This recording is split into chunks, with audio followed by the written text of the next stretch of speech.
안녕하세요. 오늘도 사연살롱을 찾아주셔서 감사합니다. 저는 30대 초반이고 약 6개월 전 결혼식 당일 파혼을 한 여자입니다. 결혼 준비는 물론이고 신랑 신부 입장까지 하고 나서 파토가 난 케이스라 사실 아직도 완전하게 그 충격에서 벗어나지는 못했어요. 그렇다고 언제까지 지난 과거에 묶여 살 수 없다는 생각에 훌훌 털어버리고 싶어 이렇게 사연을 신청하게 되었고, 저보다 인생을 더 많이 산 여러분들의 의견도 함께 듣고자 용기를 냈어요. 분명 저는 누가 뭐라고 해도 옳은 결정을 한 것 같은데 저와 결혼할 뻔했던, 그리고 제가 참 많이 사랑했던 그 남자는 하루가 다르게 무너지고 있으니 저도 가슴이 아플 따름입니다. 단도직입적으로 저는 시어머니가 될 뻔했던 그 여자 때문에 파혼하게 됐어요. 인상이 참 좋아 보여 남자친구 집에 처음 인사 갔을 때 훗날 그런 일을 당할 거라는 건 꿈도 꾸지 못했는데, 역시 사람은 겉모습만 봐서는 그 사람을 전부 다 알 수는 없는 것 같아요. 저와 그 남자는 같은 학교에서 처음 만났어요. 저는 수학교사고 그 남자는 국어교사였는데 딱 문학소년 같은 이미지여서 자꾸 눈이 갔었죠. 제가 고등학교 때 국어선생님을 짝사랑했거든요. 항상 손에서 책을 놓지 않았고 좋은 글귀 또 좋은 시가 있으면 그걸 적어서 학생들에게 나눠주시곤 했었는데 어떻게 남자가 저렇게나 감성이 풍부할까? 신기할 정도로 참 멋있어서 저 말고도 다른 학생들에게 인기가 많았어요. 그래서 저도 어릴 땐 문학을 전공할까 고민했던 적도 있었는데 저라는 애는 사실 감수성과는 거리가 멀었고, 그 반면 수학은 답이 딱 정해져 있기 때문에 명료해서 저와 잘 맞았어요. 결국 전 제 성격에 맞는 수학을 전공했고 임용고시를 거쳐 중학교 교사가 되었는데요. 솔직히 이런 말하면 교사로서 부끄럽지만 교사가 되고 싶은 꿈은 없었어요. 그저 안정적이고 시간 활용을 할 수 있는 직업이 필요해 교사가 되고자 했고, 정말 죽을 힘을 다해 공부를 했는데 그렇게 교사가 되어야 했던 이유는 지체장애가 있는 엄마를 조금 더 잘 모시고 싶었기 때문이었죠.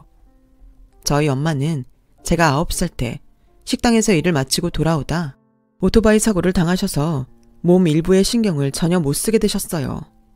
처음엔 걷지 못할까봐 두렵고 무서웠는데 오른쪽 다리에만 후유장애가 남아 어쩔 수 없이 그 다리를 끌고 거동을 하실 수밖에 없게 되셨죠. 그렇다고 집에 돈이 많아 휠체어를 사거나 재활을 할 수 있었다면 그래도 조금은 나은 생활을 할 수 있었을 텐데 저희 집은 그럴 수 있는 형편이 아니었어요. 게다가 엄마의 사고 이후 아빠의 일방적인 이혼 통보로 몸도 불편한 엄마는 어린 저를 말 그대로 죽을 둥 살 둥 키우셨는데 제 기억에 단 한 번도 가난하지 않았던 적이 없었으니 그 고생은 말할 것도 없었어요.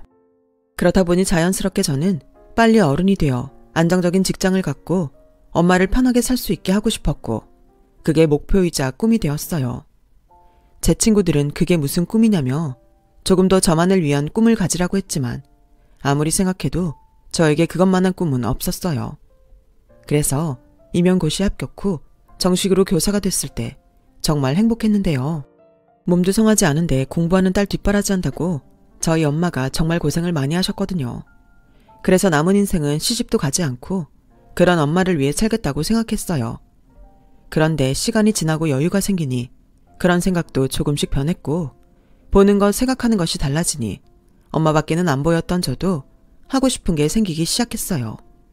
그리고 평소 자연스레 눈이 가던 그 남자와 가까이 지내면서 호감을 키웠고, 그렇게 저와 그 사람은 학교에는 비밀로 하고 연애를 하기 시작했는데요. 연애를 시작하니 또 다른 세상이 펼쳐지더군요. 어릴 때 좋아했던 국어 선생님을 닮은 그 남자는 연애가 처음이라 서툰 저에게 늘 잘해줬어요. 세상에서 저희 엄마 말고 저를 이렇게나 챙기고 좋아해주는 사람이 또 있다니. 저는 점점 그 남자한테 빠지고 말았죠. 부끄럽지만 첫사랑이었어요. 저 좋다고 고백한 남자는 몇 명 있었지만 임용고시 준비 중인 제가 그런 남자가 눈에 들어올 리 없었고, 그렇다 보니 20대를 다 보내도록 변변한 연애 한 번을 하지 못했는데 그 남자는 그런 제가 순수하다며 영광이라고 말했어요. 그러고 보면 연애도 타이밍인 것 같아요. 만약 전 선생님을 제가 임용고시 준비하면서 봤다면 고백해도 까였을 거잖아요. 지금 만나서 정말 다행이다. 그렇긴 한데 사실 좀 창피하긴 해요. 이 나이 먹도록 연애 경험이 없으니까. 어디 가서 말도 못하고. 왜요? 난 무지 좋은데. 원래 남자는 누군가의 첫사랑이 되고 싶은 바람이 있거든요. 그게 바로 저라는 거잖아요. 뭐야, 국어 선생님이라고 그런 좋은 표현을 막 사적으로 써도 돼요? 원래 첫사랑은 이루어지지 않는다고 하던데. 그야 어릴 때 만난 첫사랑이 그런 거죠. 그리고 전 첫사랑이라고 하지 않았습니다. 마지막 사랑이라고 해두죠. 방금 닭살 돋은 거 알아요? 아무튼 부족하겠지만 잘 부탁해요. 지금 떠올려도 마음이 아프네요. 앞으로 일어날 운명도 몰랐던 저희 둘은 그렇게 계속 설레며 행복할 줄만 알았으니까요. 그리고 그렇게 비밀로 1년 연애를 하고 그 남자는 다른 학교로 전근을 갔어요. 그러면서 자연스럽게 저희 둘 사이가 오픈되었고 3년을 더 만난 뒤 저는 화려한 조명이 가득한 대형 크리스마스 트리 앞에서 행복한 프로포즈를 받았죠. 결혼이라니 솔직히 엄두도 나지 않는, 저랑은 상관없던 단어였는데 사랑하는 사람을 만나고 행복한 연애를 하니까 저도 점점 그 사람과 결혼이 하고 싶더군요. 그리고 그때는 이미 저희 엄마가 장애가 있다는 걸 그 남자에게 모두 말한 상황이었어요. 나는 그런 건 중요하지 않다고 생각해. 그저 정훈이 널 낳아주신 것에 감사하지. 그동안 정훈이 네가 혼자서 고생이 많았겠다. 앞으로는 나랑 같이 해. 나 정훈이 너한테도 장모님한테도 좋은 보호자가 될 거야. 고마워. 근데 호영 씨네 집에서도 괜찮다고 하실까? 나는 사실 그게 제일 걱정이야. 에이, 뭘 그런 걱정을 해. 우리 부모님은 내가 원하는 거면 뭐든 좋다고 하는 분들이셔. 내가 어릴 때 몸이 많이 약했거든. 걸핏하면 코피 흘리고 쓰러져서 안 해본 검사가 없어. 그래서 우리 엄마가 뭐든 좋으니까 아프지만 말라고 했거든. 그 뒤로는 내가 좋다는 건 다 오케이. 그러니까 넌 걱정하지 마. 그리고 분명 우리 부모님도 정은이 너 마음에 든다고 빨리 며느리 삼고 싶어 할 거야. 내가 말은 안 했지만 정은이 네가 딱 우리 엄마가 좋아하는 스타일이야. 저는 그 말이 제 걱정을 덜어주기 위한 말이라고 생각했지만 그래도 기분이 좋았어요. 그리고 한편으로는 이런 아들을 키운 부모님이 TV나 영화에 나오는 막장 시부모 같은 사람일 리 없다고 생각했죠. 그렇게 저는 결혼을 허락받기 위해 예비시댁을 찾았어요. 몸집이 작고 딱 봐도 교양 있어 보이는 예비 시어머니는 말씀도 참 고상하게 하셨는데 인상이 너무 좋으시더라고요. 거기에 예비 시아버님도 다정하시고 말씀을 재미있게 하셔서 그날 하루 종일 웃느라 얼굴 근육이 다 얼얼할 정도였는데 그렇게 화기애애한 시간을 보내고 마침내 올 것이 왔어요. 저희 엄마에 대한 질문들이었죠. 저는 내심 준비를 하고 있었기 때문에 최대한 솔직하고 자세하게 설명해 드리려 했어요. 우리 아들한테 들으니 모친이랑 둘이 산다면서? 근데 모친께서 몸이 좀 불편하시다고? 네, 제가 어릴 때 사고를 당하셔서 다리가 좀 불편하세요. 그래도 일상생활은 거의 다 하고 계셔서 걷는 것 빼고는 지장은 없으십니다. 어머나, 그래도 모친께서 너무 힘드시겠다. 그런 와중에 자식도 이렇게 훌륭하게 키우시고 같은 여자지만 존경스럽다. 안 그래요, 여보? 그러게, 호영이 너 장가가면 우리보다 장모님한테 신경 많이 써라. 원래 예쁜 색시 데려오면 처가 기둥에도 절을 한다고 했어. 어머, 여보, 그렇게 말하면 내가 서운하죠. 우리 아들 내가 어떻게 키웠는데? 원래 장가가면 당신 아들 아니고 며느리의 남편 되는 거야. 아빠 말이 맞아요. 그래도 아빠보다는 엄마한테 조금 더 잘할 테니까 걱정하지 마시고요. 뭐야 이놈아? 저는 태어나 처음 보던 단란한 가족 풍경에 마음이 따뜻해졌어요. 그리고 적어도 그때까지는 예비 시어머니의 본성을 몰랐기에 세상에 저렇게 좋으신 분이 다 있을까? 감사하고 또 감사했는데요. 그도 그럴 게 제가 어릴 때 몸이 불편한 엄마를 함부로 대하는 어른들을 많이 봤어도 그 고생을 알아주고 저리 존경스럽다는 말까지 해주는 어른은 처음 봤거든요. 그래서 저도 점점 이 결혼에 욕심이 났어요. 이 남자와 또 이런 시부모님 같은 사람을 만날 확률이 아마도 제 인생에는 다시 없을 것 같았어요. 그렇게 결혼 준비에는 속도가 붙었고 제가 인사를 다녀오고 금방 상견례 날짜가 잡혔어요. 저희 엄마는 너무 떨린다며 약속 장소에 가기 전 청심환까지 챙겨 드셨는데 정작 저희 엄마를 본 예비 시어머니의 표정이 순간 일그러지는 게 제 눈에 보였어요. 하도 그 모습에 제가 놀라 처음엔 애써 부정하며 잘못 봤다고 생각했는데 이내 예비 시어머니가 이런 말씀을 꺼내셨어요. 어머, 거동하시는 걸 보니 전에 따님한테 들었던 거랑은 많이 다르시네요? 일상생활에는 지장이 없다고 했는데 제가 보기엔 지장이 많을 것 같아요. 아, 처음 보는 사람들은 아무래도 그렇게 보이죠? 근데 저는 이렇게 오래 지내서 나름 노하우가 있습니다. 보기보다 불편한 것도 많이 없어요. 그래도 그럴 것 같진 않은데? 아이들 결혼식엔 입장하시긴 힘드시겠어요. 아니요. 자식이 더 있는 것도 아닌데 저도 제 역할은 해야죠. 다만 제가 좀 걷는 게 그러니까 사돈께서 저에게 속도만 맞춰주시면 고맙겠습니다. 그런 거야 남들 눈에 띄지만 않는다면 몇 번이고 할 수 있죠. 그런데 참 난감하네요. 네? 뭐가 난감하실까요? 아니 그렇잖아요. 결혼식에 사람이 얼마나 많이 오는데 그럼 그게 다 보는 눈이고 사돈 손님들이야 이미 다 알겠지만 저희 쪽은 아니니까 저희로서는 좀 위신이 떨어질 것 같아서요. 결혼이 물론 아이들이 주인공이지만 집안과 집안이 합쳐지는 중요한 자리인데 남들이 저희를 어떻게 볼지 솔직히 좀 염려스럽습니다. 오해는 하지 마세요. 그렇다고 결혼을 없자고 하는 건 아니니까요. 그냥 제가 좀 남들 입에 오르내리는 걸 별로 좋아하지 않아서 그럽니다. 솔직히 오해하지 말라고 말했지만 저희 입장에선 많이 당황스럽고 놀랄 수밖에 없었어요. 그리고 저희 엄마는 그 뒤엔 아무 말도 하지 못하셨는데요. 저와 저희 엄마의 반응에 그 사람이 눈치를 살피더니 자기 어머니께 말했어요.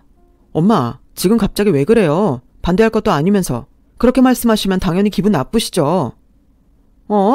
아들, 엄마가 뭐 잘못했니? 난 그냥 있는 그대로 말한 것뿐인데. 여보, 내가 뭐 실수했어요? 정말 황당하게도 예비 시어머니는 자신이 무엇을 잘못했는지 전혀 알지 못한 눈치였어요. 그러자 저는 더 할 말을 잃고 말았는데요. 문제는 저희 엄마가 상처를 받았다는 거였죠. 아무리 욕심나는 결혼이라도 이렇게 엄마에게 상처를 줄 수 없었던 저는 이대로 결혼을 진행할 수 없다고 생각했고 그 사람에게 저는 불쾌하고 불편한 마음을 전했어요. 호영씨, 솔직히 나 아까 많이 당황했어.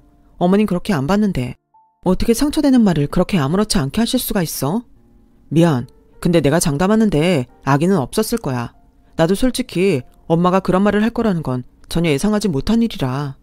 정은아, 미안해. 장모님께도 우리 엄마 대신 내가 사과드릴게. 아니, 사과는 원래 잘못한 사람이 하는 거잖아. 난 솔직히 우리 결혼 다시 생각하는 게 맞는 것 같아. 호영 씨를 많이 좋아하긴 하지만 엄마한테 상처 주고 결혼할 수는 없어. 미안해. 정은아, 그래도 이건 아니지. 이대로 끝내자고? 말도 안 돼. 나 때문이라면 몰라도 다른 사람 때문에 우리가 결혼을 못한다는 게 말이 돼? 나한테 기회를 한 번만 줘. 내가 이렇게 부탁할게. 저는 마음이 약해졌어요. 이 사람 말대로 이 사람에게 실망한 거였다면 마음도 쉽게 정리할 수 있을 텐데 그건 아니었고 또 이 사람이 그렇게까지 말하니 저도 마음이 흔들리더라고요. 하지만 엄마를 생각해 저는 시간을 좀 갖자고 했고 그러자 더는 밀어붙일 수 없었던 그 사람은 마지못해 알았다고 했는데 자기는 무조건 기다릴 거라고 하더군요. 그리고 일주일이 되지 않아 저는 뜻밖의 연락을 받게 됐어요. 여느 때처럼 제가 맡고 있는 반에 종례를 하고 교무실에서 퇴근 준비를 하는데 예비 시어머니가 제가 근무하는 학교까지 오셔서 자기를 꼭 만나달라고 하셨어요. 저는 당황스러웠지만 학교까지 오신 예비 시어머니에게 안 된다는 말은 할 수 없어 부랴부랴 퇴근을 했고 곧 학교에서 조금 거리가 있는 카페를 찾아 들어갔어요. 여기까지 무슨 일로 오셨어요? 그게 내가 지난번에는 미안했어. 내가 나나 우리 쪽 생각만 하느라 정은이랑 정은이 모친께 상처 줬다는 걸 몰랐네. 정말 미안해. 기분 많이 나빴지? 저보다 저희 엄마가 상심이 크세요. 당신 몸이 그래서 그런 식의 말에는 상처를 쉽게 받으시거든요. 일을 어쩌나 너무 죄송하네. 난 그냥 솔직한 내 심정을 말한다고 한 건데 이제 우리 가족이니까 편하게 생각했지. 믿어줘. 절대 일부러 그런 건 아니야. 지금 호영이가 다 죽어가는 얼굴로 있는데 내가 미안해서 죽겠어. 내가 앞으로 조심 또 조심할 테니 우리 예정대로 식 올리자. 이것도 인연이고 이렇게 서로 알아가는 거지. 내가 이렇게 부탁하마. 응? 분명 진심으로 하시는 사과였어요. 그리고 계속 저에게 미안하다고 몇 번이고 말씀하시는데 그 사과를 외면할 수 없었어요.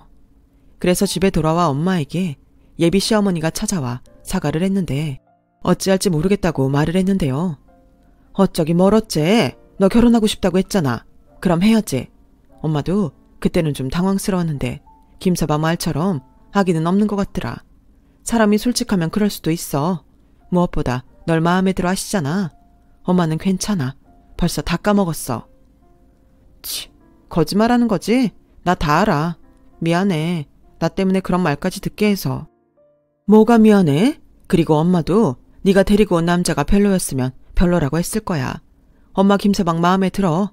그러니까 우리 딸 지난번 일은 그냥 넘기고 결혼해. 엄마는 네가 결혼한다는 사실만으로도 엄마 역할 다 한 것 같고 기뻐. 저는 엄마의 말을 듣고 다시금 예정대로 결혼을 하기로 마음을 굳혔어요. 그래서 제 연락을 기다리고 있을 그 사람에게 전화를 걸어 어머님께 사과받았고 이제 저도 저희 엄마도 마음이 풀렸다고 이야기를 하자 그 사람은 금세 목소리가 밝아져 저에게 고맙다고 했어요. 그렇게 그때의 일은 결혼 전 잠깐 지나가는 해프닝 정도라고 여겼어요. 그리고 예비 시어머니 말대로 이번 기회로 더 조심할 수 있게 되었다고 생각했는데요. 그건 저만의 착각이더군요. 그날은 학교 개교 기념일이라 친한 교사들끼리 모여 등산을 갔던 날이었어요. 그리고 등산을 마친 시간이 점심때라 산 밑에 식당에서 식사를 하는데 화장실을 다녀오는 중 무슨 우연인지 등산복을 입은 예비 시어머니와 친구분들을 보게 되었어요. 저는 전에 있던 일도 있고 예비 시어머니 기도 살려드리고 싶은 생각에 친구분께 인사도 드리고 음식값도 대신 내드리자고 생각했는데 그분들의 대화가 저를 꼼짝할 수 없게 만들었어요. 아, 말도 마. 니들도 알지? 내가 우리 아들 말이면 꼼짝 못하는 거. 그러니 어째? 결혼시키기로 한 마당에 내가 굽혀야지. 왜? 며느리는 마음에 든다며. 같은 학교 교사라고 했나? 아들 내외가 다 교사면 우리 중에 네가 제일 자식 농사 성공한 거지. 내가 그거 하나 보고 지금 얼마나 참고 있는 줄 알아? 걔네 엄마 다리 한쪽 질질 끌고 다니는데 아, 정말 살면서 몇 번 볼까 싶지만 두 눈 뜨고 못 보겠다고. 근데 결혼식 당일에 같이 혼주 입장해야 하잖아. 난 벌써부터 낯이 뜨거워 죽겠어. 니들도 알지? 내가 남의 눈 엄청 신경 쓰는 거. 하긴 그건 좀 그렇지. 남편 지인들도 다 올 텐데 며느리가 교사여도 사돈이 장애인이면 좀 그렇긴 하겠다. 그냥 혼주 입장 생각하면 안 돼? 그냥 사돈한테 처음부터 먼저 가서 앉아있으라 그래. 아, 그런 말 했다가 또 난리 나지. 원래 그런 건 서로 배려하고 그러는 건데 그런 걸 영 모르더라고. 자식이 하나라 자기도 할 건 다 해야겠대. 너 골치 좀 아프겠다. 그래도 그날만 참으면 되잖아. 그렇게 아끼는 아들이 원하는 결혼인데 눈 딱 감고 해. 그러다 아들이 대릴 사이로 아주 들어간다고 하면 어떡해? 생활비도 안 내놓는다고 하면?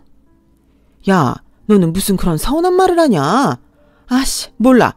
그리고 금이야 오기야 키운 내 아들이 장가가면 장애인 장모 챙긴다고 생각하면 그것도 짜증나. 그 꼴은 또 어떻게 참고 보냐고. 내가 요즘 아주 심란해 죽겠다. 이 결혼 시키는 게 맞는 걸까? 저는 예비 시어머니 이중적인 모습에 그 자리에서 소름이 끼쳤어요.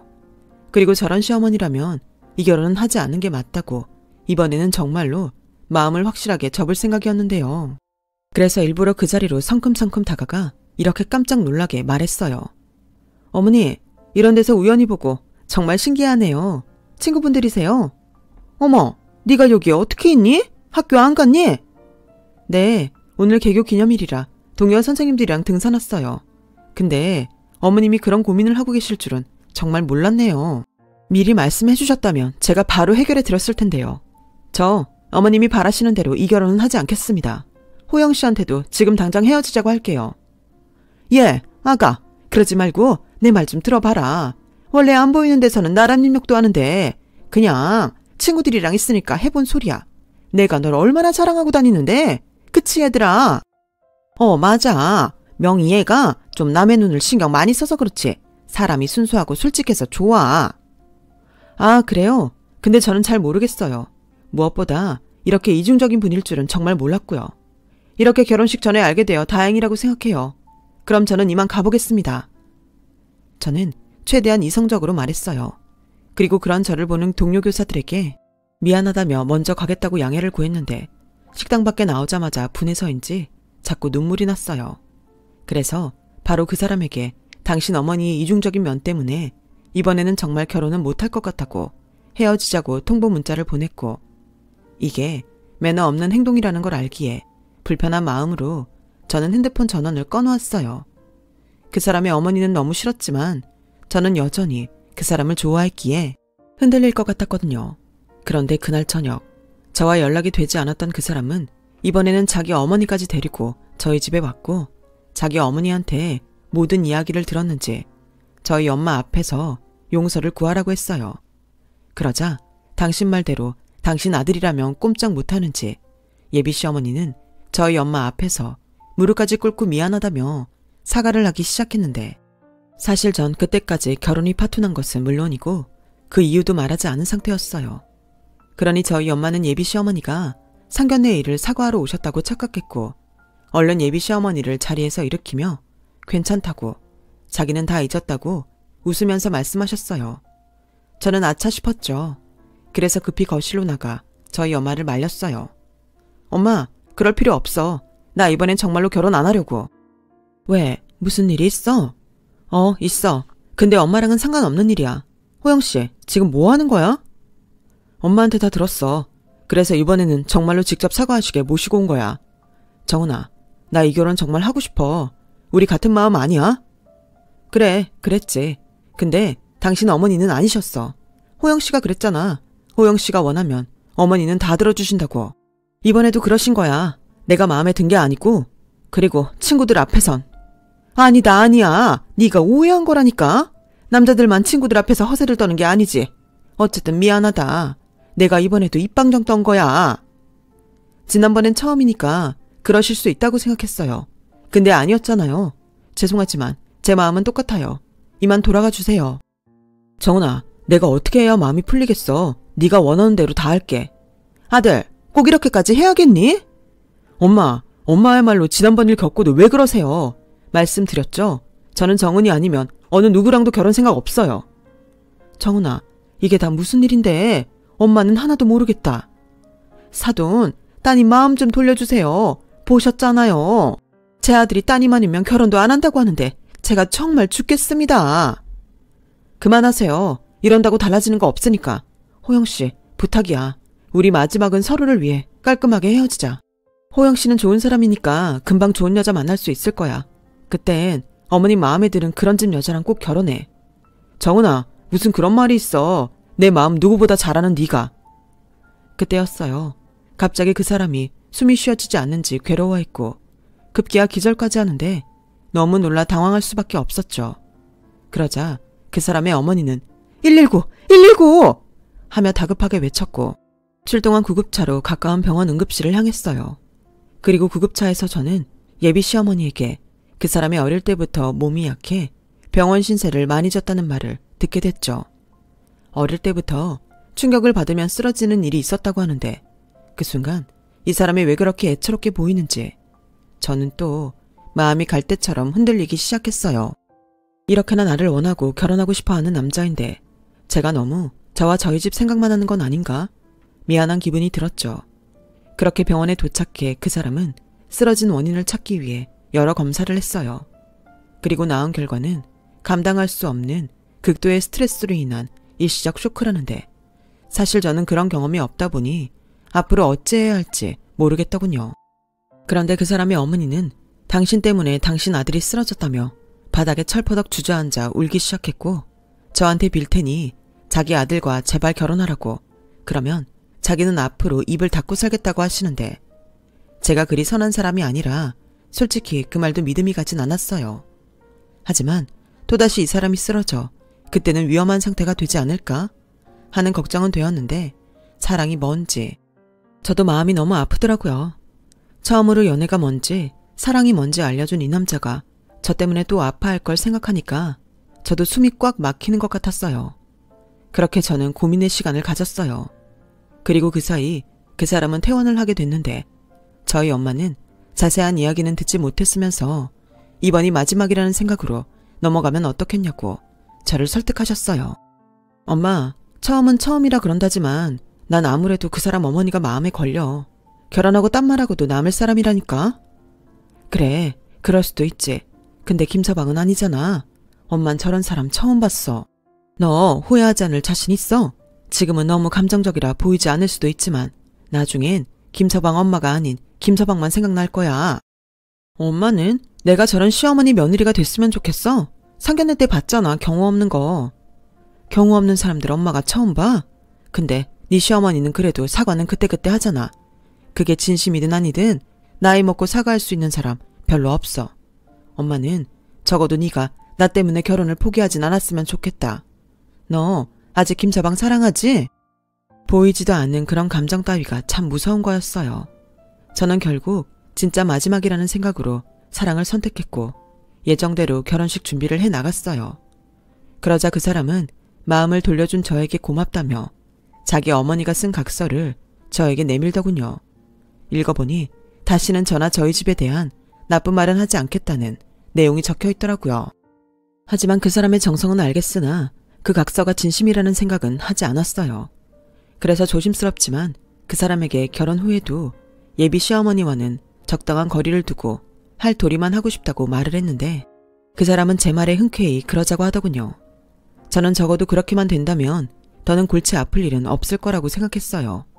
시어머니와 며느리가 잘 지내면 물론 좋겠지만 그게 아니라면 좀 불편해도 서로를 위해 눈치를 보는 게 낫다고 생각했거든요. 그리고 다행스럽게 그날 이후로는 제가 걱정했던 일들은 생기지 않았어요. 예비 시어머니도 항상 조심하는 듯 말을 줄이셨고 결혼 준비를 하면서도 과도한 것을 요구하지 않았는데요.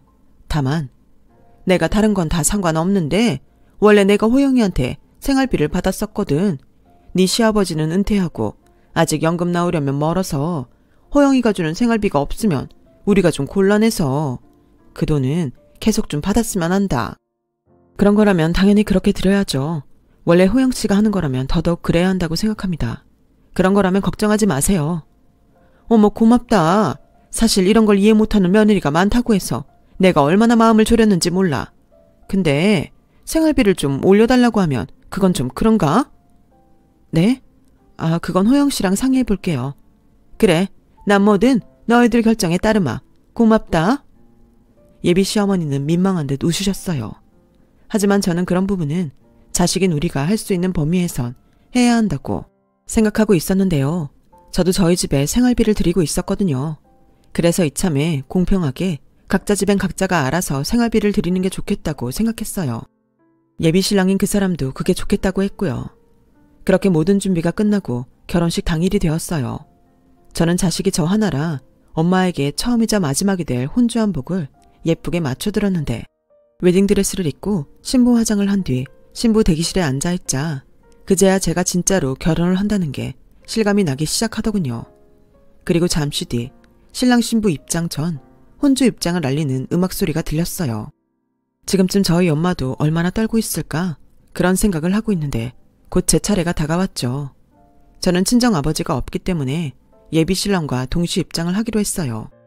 그래서 결혼식장 문 앞에서 예비 신랑 손을 잡고 기다렸다가 드디어 부부로서 첫 발을 내디뎠는데 많은 사람의 축하 박수를 받으며 걷던 중 저도 제 눈을 의심하게 되는 일이 벌어졌어요. 글쎄 혼주 자리에 앉아 있어야 할 저희 엄마는 없고 생전 처음 보는 분이 신부 측 혼주 자리에 계셨는데요. 게다가 한복도 제가 맞춰준 한복도 아니었어요. 저는 너무 황당해 행진 도중 걸음을 멈췄고 제가 걷던 걸음을 멈추자 결혼식장 안은 일순간 술렁이기 시작했어요. 그 사람은 의아한 듯 저를 쳐다봤고 제 눈은 이제 오늘이 지나면 진짜 시어머니가 되는 그 사람으로 향했죠. 아무런 증거도 없는데 그냥 그때는 그런 기분이 딱 들었거든요. 그때였어요. 이건 정말 예상하지 못한 일이었는데 얼마나 울었는지 화장이 다 번진 저희 엄마가 경찰들 손에 부축을 받고 식장 안으로 걸어와 저를 붙잡더니 서럽게 우시는데 엄마의 그런 모습은 30평생 처음이었어요. 정은아, 이 결혼 하지 마라. 엄마가 미안해. 도저히 나는 저 사람이 무서워서 널 저 집에 못 보내겠다. 엄마, 그게 무슨 말이야? 꼴은 왜 이러고? 저 여자 짓이야. 저 여자가 잠깐 할 말이 있다고 주차장으로 날 부르더니 날 차에 있으라더라. 저 삼촌인지 옆에 감시하는 친척까지 두고 말이야. 자기는 나랑 식장에 들어가는 게 아무리 생각해도 창피하다고 내 역할 대행 사람도 불렀다면서 나더러 거기 있으라고 하더라. 이게 말이 되니? 어떻게 사람이 그럴 수 있니? 내가 필사적으로 차를 두드리니까 주차장에 있던 직원이 경찰을 불러줘서 겨우 나왔다. 뭐라고?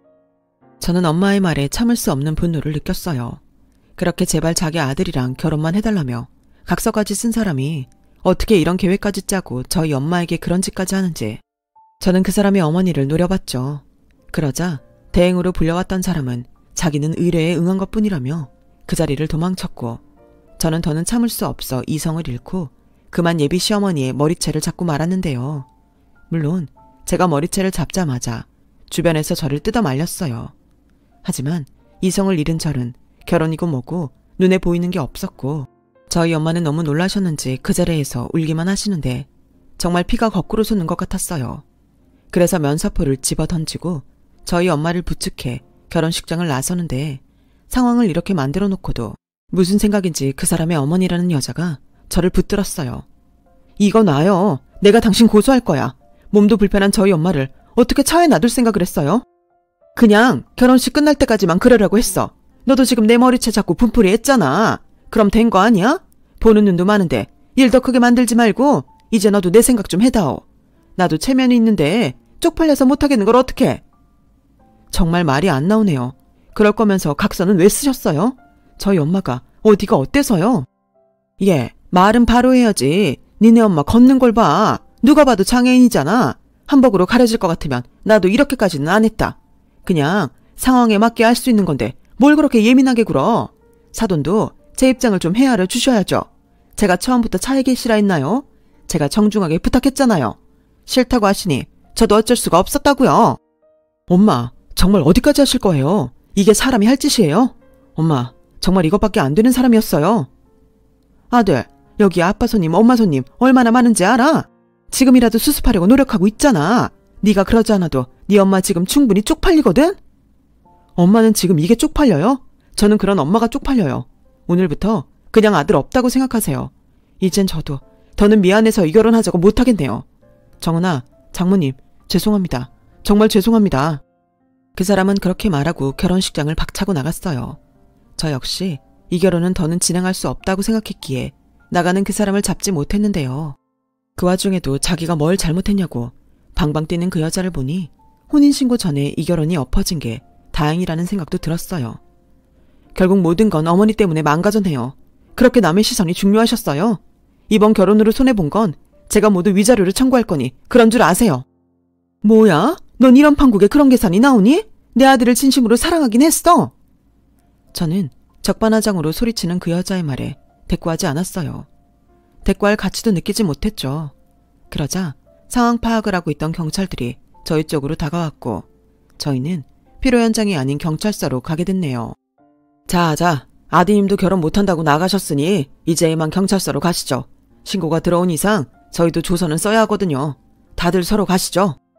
저는 이렇게 된 거 잘됐다고 생각하고 경찰서에 온 김에 그 여자를 장애인 차별법 위반과 감금죄로 고소하기로 했어요.